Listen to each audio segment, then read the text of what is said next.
História da Redenção, capítulo 40.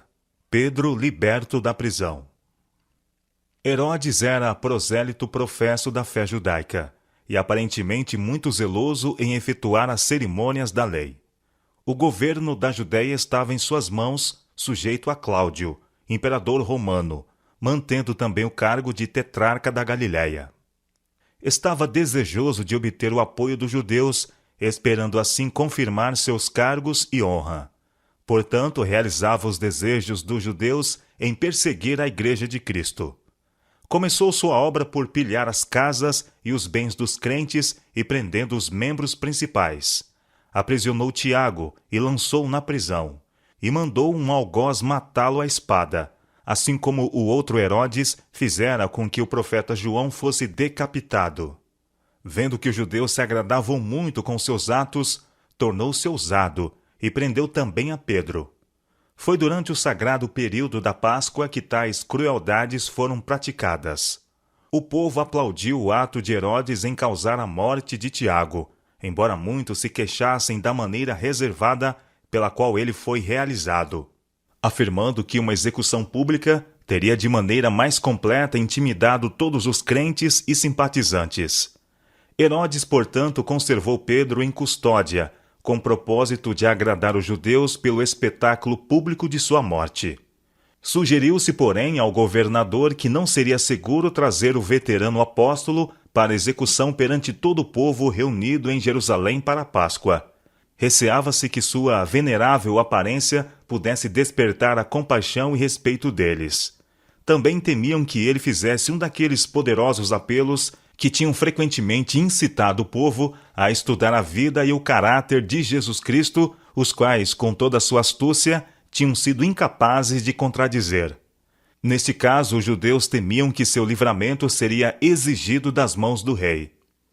Enquanto, sob vários pretextos, a execução de Pedro estava sendo retardada para depois da Páscoa, a Igreja de Cristo teve tempo para examinar profundamente o coração e orar com fervor.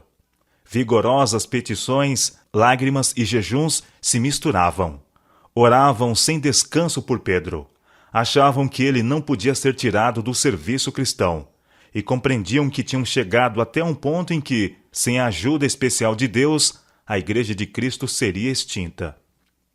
O dia para a execução de Pedro foi finalmente marcado, mas ainda as orações dos crentes ascendiam ao céu. Enquanto todas as suas energias e simpatias eram suscitadas em fervorosos apelos, anjos de Deus estavam a vigiar o apóstolo prisioneiro. Os extremos do homem são a oportunidade de Deus. Pedro foi colocado entre dois soldados, ligado por duas correntes, cada uma presa ao pulso de um dos guardas. Não podia por isso mover-se sem o seu conhecimento.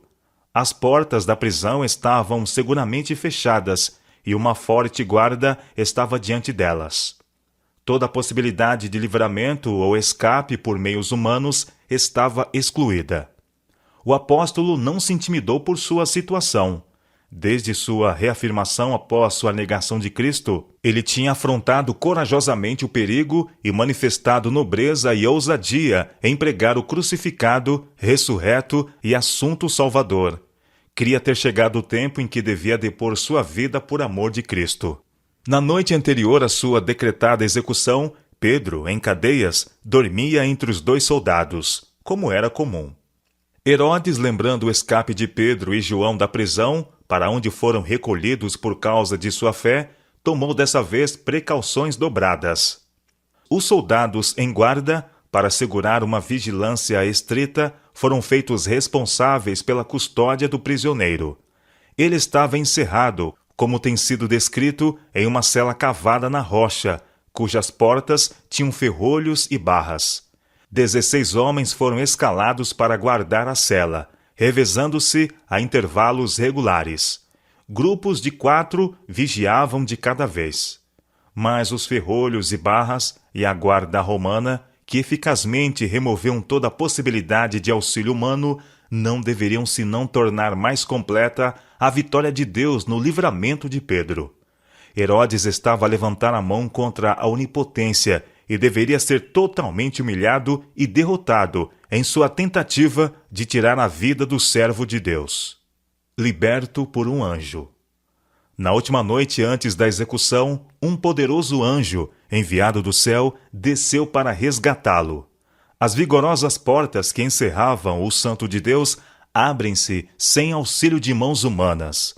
O anjo do Altíssimo por elas penetra, fechando-se as portas sem ruído por trás dele.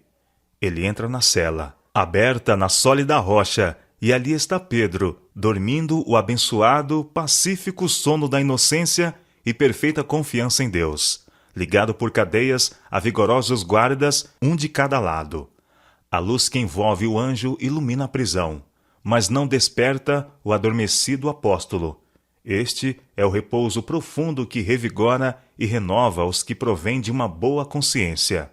Pedro não despertou antes de sentir o toque da mão do anjo e ouvir sua voz dizendo: "Levanta-te depressa." Ele vê sua cela, que jamais havia sido abençoada com um raio de sol, iluminada pela luz celestial, e um anjo de grande glória em pé diante dele. Maquinalmente obedece à ordem do anjo e, como ao se levantar erguesse as mãos, verifica que as cadeias lhe caíram dos pulsos. De novo a voz do anjo é ouvida: "Cinge-te e calça as tuas sandálias." De novo Pedro maquinalmente obedece, conservando o admirado olhar voltado para o visitante e crendo estar sonhando ou em visão. Os guardas armados estão imóveis como esculpidos no mármore, quando mais uma vez o anjo ordena: "Põe a tua capa e segue-me." A seguir, o ser celestial move-se em direção à porta, e Pedro, usualmente loquaz, segue-o agora mudo de espanto. Cruzam pela guarda imóvel e chegam à porta, pesadamente aferrolhada, que por si mesma se abre e imediatamente se fecha de novo, enquanto os guardas, dentro e fora, estão imóveis em seus postos. Alcançam a segunda porta, também guardada por dentro e por fora. Ela se abre como a primeira, sem ranger de dobradiças ou barulho dos fechos de ferro. Passam por ela e novamente se fecha também sem ruído. De modo idêntico, passam pela terceira porta e acham-se em plena rua. Não se troca uma palavra, não há ruído de passos. O anjo se move suavemente diante de Pedro, cercado de uma luz de deslumbrante brilho, e Pedro, confuso e julgando-se ainda em sonho, segue o seu libertador. Percorrem rua após rua, e então, cumprida a missão do anjo, desaparece ele subitamente. Dissipou-se a luz celestial, e Pedro pareceu achar-se em profundas trevas, mas, acostumando-se-lhe os olhos, pareceram elas diminuir gradualmente, e ele se encontrou só, na rua silenciosa, com o ar ameno da noite a soprar-lhe no rosto. Compreendeu então que não fora um sonho ou uma visão que o visitara. Viu-se livre numa parte da cidade que lhe era familiar. Reconheceu o lugar como sendo um que frequentara muitas vezes, e por onde esperara passar na manhã seguinte pela última vez, a caminho do local de sua morte em perspectiva. Procurou rememorar os fatos dos últimos poucos momentos. Lembrou-se de ter adormecido, ligado entre dois soldados, com as sandálias e vestes exteriores removidas. Examinou sua pessoa e achou-se completamente vestido e cingido. Seus pulsos, inchados pela pressão dos ferros cruéis, estavam livres das algemas e ele compreendeu que sua liberdade não era um engano, mas bendita realidade. No dia seguinte deveria ser levado para morrer, mas eis um anjo livrara da prisão e da morte. Então Pedro, caindo em si, disse: "Agora sei verdadeiramente que o Senhor enviou o seu anjo e me livrou da mão de Herodes e de toda a expectativa do povo judaico." Resposta à oração. O apóstolo se encaminhou de pronto à casa onde seus irmãos estavam reunidos para orar, e achou-os naquele momento empenhados em fervorosa prece em seu favor. Quando ele bateu ao postigo do portão, veio uma criada, chamada Rode, ver quem era. Reconhecendo a voz de Pedro, tão alegre ficou que nem o fez entrar, mas voltou correndo para anunciar que Pedro estava junto do portão. Eles lhe disseram: "Estás louca?" Ela, porém, persistia em afirmar que assim era. Então disseram: é o seu anjo. Entretanto, Pedro continuava batendo. Eles então abriram, viram-no e ficaram atônitos. Ele, porém, fazendo-lhe sinal com a mão para que se calassem, contou-lhes como o Senhor o tirara da prisão e acrescentou: anunciai isto a Tiago e aos irmãos. E saindo, retirou-se para outro lugar. Alegria e louvor encheram o coração dos crentes porque Deus ouvira e atendera às suas orações e libertara Pedro das mãos de Herodes. Pela manhã, uma grande multidão se reuniu para testemunhar a execução do apóstolo. Herodes enviou oficiais à prisão para buscarem a Pedro, que devia ser trazido com grande aparato de guardas e armas, não apenas para se evitar possível fuga, como também para intimidar os simpatizantes e exibir seu próprio poder. Havia à guarda, à porta da prisão, os ferrolhos e barras ainda estavam intactos. A guarda no interior, as cadeias presas aos pulsos dos 2 soldados. Mas o prisioneiro desaparecera. A recompensa de Herodes. Quando o relatório dessas coisas foi trazido a Herodes, ele ficou exasperado e acusou os guardas da prisão de infidelidade. Foram consequentemente condenados à morte pelo alegado crime de terem dormido em seu posto. Ao mesmo tempo, Herodes sabia que nenhum poder humano havia livrado a Pedro, mas estava decidido a não reconhecer que um poder divino estivera em operação para lhe frustrar os vis desígnios. Não se humilharia dessa maneira e colocou-se em ousado desafio a Deus. Não muito tempo depois do livramento de Pedro da prisão, Herodes desceu da Judéia a Cesareia e ali se deteve. Fez uma grande festa, destinada a provocar admiração e aplausos do povo. Tal festa foi assistida pelos amantes do prazer de todas as regiões e houve muita glutonaria e bebedice. Herodes fez uma suntuosa aparição diante do povo, vestido em roupas em que rebrilhavam prata e ouro. Os raios do sol refletindo em suas luminosas dobras, deslumbravam os olhos dos que o contemplavam. Com grande pompa e cerimônia, ergueu-se perante a multidão e dirigiu-lhe um eloquente discurso.